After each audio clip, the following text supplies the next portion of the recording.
Les essentiels du Sénat. Abyss, la dernière frontière? 11 millions de kilomètres carrés, c'est la taille de la zone économique exclusive de la France, soit 17 fois la surface terrestre du pays. Et 98% des données numériques transitent par les océans. Pourtant, seulement 5% de la biodiversité de l'océan profond est actuellement connue. Les abysses sont-ils la dernière frontière à franchir? Dans le cadre du plan d'investissement France 2030, la politique des grands fonds marins a connu une nouvelle impulsion nécessitant une stratégie nationale. C'est dans ce contexte que le Sénat a créé une mission d'information intitulée L'exploration, la protection et l'exploitation des fonds marins. Quelle stratégie pour la France, présidée par Michel Canévet qui a rendu ses conclusions le 21 juin. Dans son rapport, le sénateur Teva Rohfritsch formule 20 recommandations qui font office de ligne de conduite pour cette stratégie, autour de 3 grands axes. Le premier est celui de la gouvernance. Il préconise une association du Parlement et des Outre-mer pour piloter et suivre la stratégie mise en place.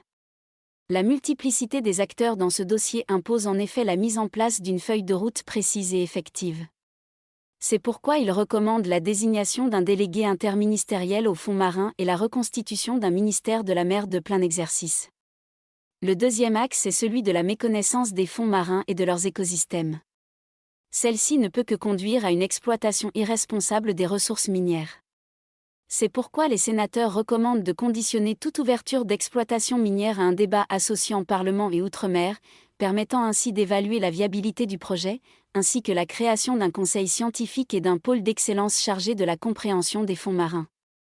Il préconise en outre le renforcement des moyens humains et financiers de l'Ifremer et de l'Office français de la biodiversité. Le troisième axe est celui de la compétitivité et de la souveraineté. D'autres grandes puissances se sont d'ores et déjà emparées de la question des fonds marins, comme la Chine ou les États-Unis, et convoitent ces ressources. Si la France ne veut pas subir les conséquences d'un retard, elle doit agir maintenant. Les sénateurs recommandent ainsi d'augmenter les moyens de la Directive Alternative Investment Fund Manager, qui fournit un cadre réglementaire aux gestionnaires de fonds alternatifs en Europe. Ils conseillent de la moderniser et de réorganiser la défense militaire de nos fonds, avec notamment le développement de drones sous-marins. Enfin, les rapporteurs rappellent que la coopération internationale ne doit pas être oubliée au profit de la compétition, avec nos partenaires européens notamment. Pour en savoir plus, consultez la synthèse du rapport.